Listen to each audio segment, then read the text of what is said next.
Salut les belles âmes, heureuse de vous retrouver pour cette première vidéo de l'année 2024. Je vous souhaite à tous et à toutes une merveilleuse année pleine d'amour, puisque c'est l'énergie principale du divin, donc souhaitons-nous la pleine d'amour et puis tout le reste en découlera.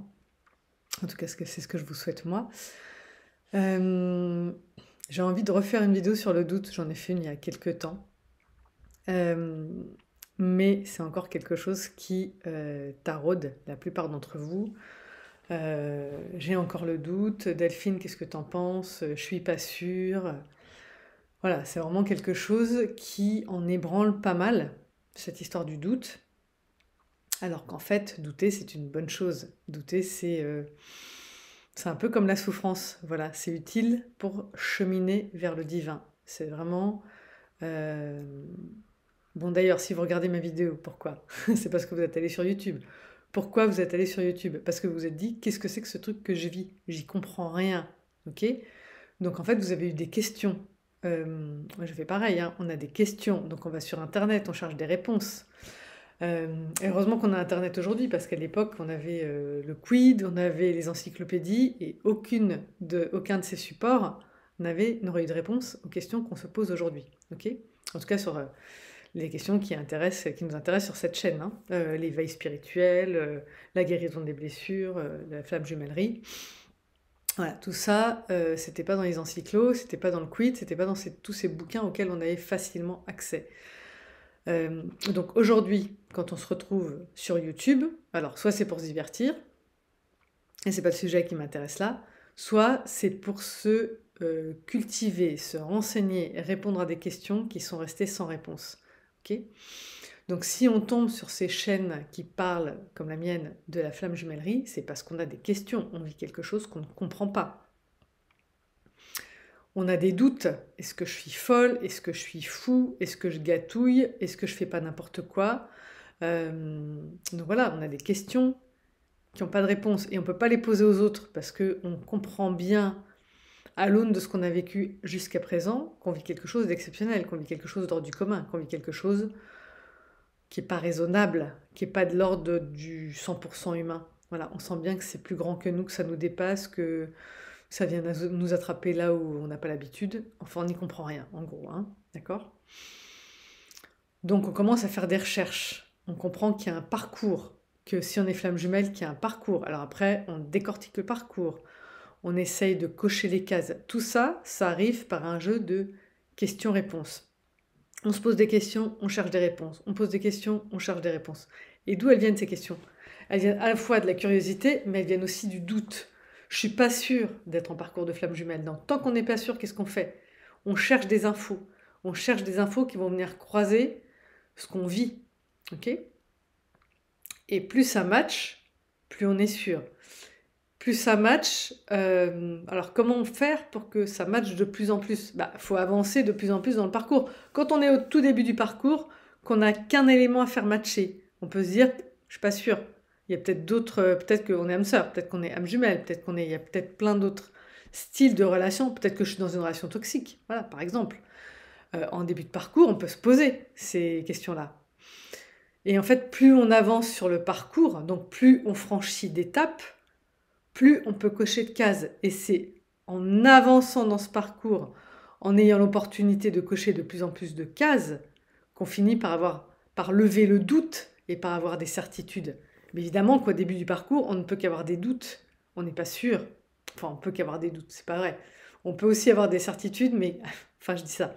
En fait, on va osciller entre certitude et doute. C'est-à-dire que la première fois qu'on trouve l'information, on fait « Ah, chouette, c'est ça ». Donc on a comme une espèce de soulagement. Puis après, on replonge dans le doute parce qu'on vit quelque chose avec notre autre, parce que qui je suis moi pour. Voilà, on a des croyances qui viennent toquer à la porte, on a des blessures qui viennent toquer à la porte.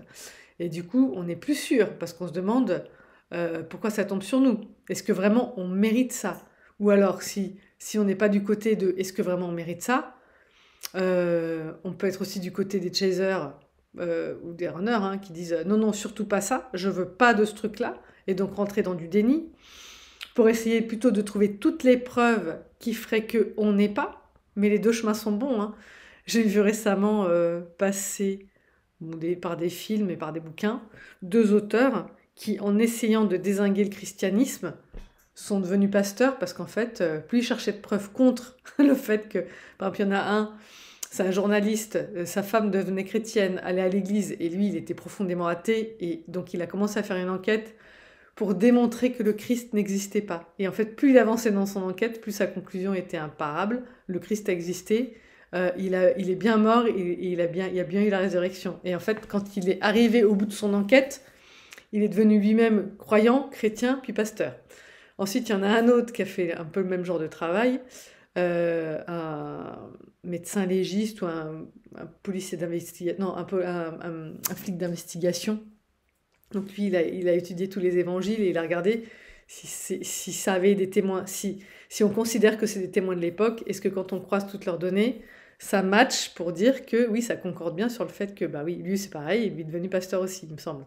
Donc bref, c'est parce que ces gens ont fait des recherches fouillées qu'ils sont arrivés à des certitudes qui ont carrément ébranlé tout leur système de croyance. Le premier journaliste dont je vous ai parlé, qui était profondément athée, il était révolté que sa femme, il pensait qu'elle était folle, qu'il perdait sa femme, que plein de choses. Hein. Pour lui, c'était le summum de l'horreur. Limite, elle était à faire interner.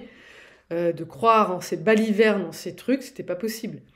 Et ce mec-là, malgré toutes ses résistances et toutes les horreurs qu'il a pensées de sa femme, il est devenu pasteur parce que tout ce qu'il a trouvé en chemin a ébranlé complètement son système de croyance.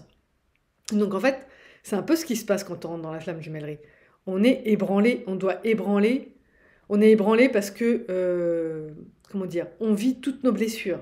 Donc ça, c'est déjà, il y a plein de gens qui sont, enfin, on se retrouve carpette moquette, quoi. Hein. Quand on appelle ça une nuit noire, c'est vraiment qu'on est au fond du gouffre.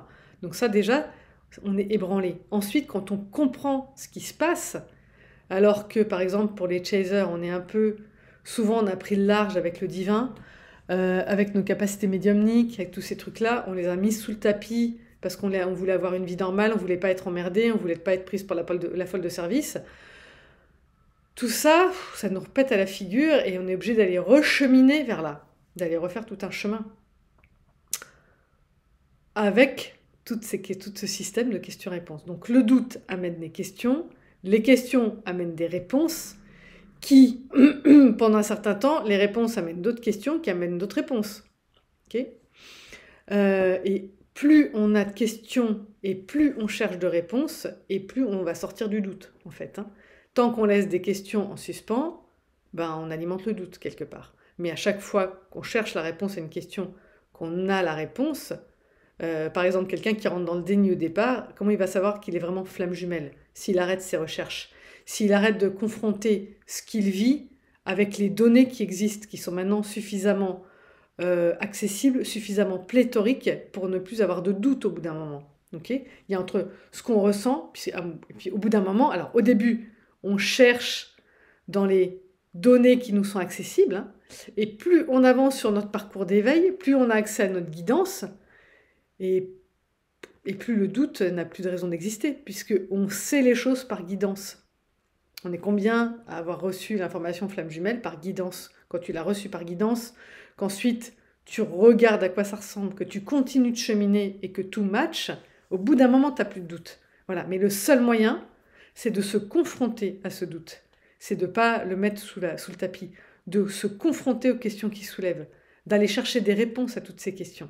C'est le seul moyen. C'est pour ça que je vous dis, allez regarder, demander à des voyants, me demander à moi, de toute façon je dis non à chaque fois, je ne veux pas répondre à cette question, même si sans aller chercher la réponse là-haut, il y a des gens qui ont plein de cases qui matchent, hein. Donc parfois je dis oui, tu as des cases qui matchent, mais je préfère que tu ailles voir par toi-même.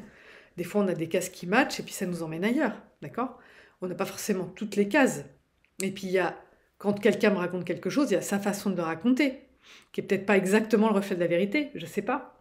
Donc le seul moyen d'avoir des certitudes, pour moi, hein, c'est de trouver par soi-même. Ce fameux journaliste, il avait plein d'écrits qui étaient accessibles, mais il a été interroger les gens qui avaient écrit, et il est tombé face à des gens qui, comme lui, avaient été athées et étaient devenus pasteurs, tellement ils étaient scotchés de l'évidence, tellement à un moment donné, ils s'étaient mis à genoux en disant « c'est pas possible, quoi ».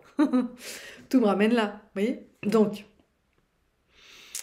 Euh, Quand on a du doute, voilà, en fait, ce que je ressens, c'est qu'il y a beaucoup de chasers qui ont peur de leur doute. Ouais, mais Delphine, je doute. Mais chérissez ce doute. Le doute est bon. Qui a dit que le doute était mauvais? Qui a dit que c'était mal de douter? Non.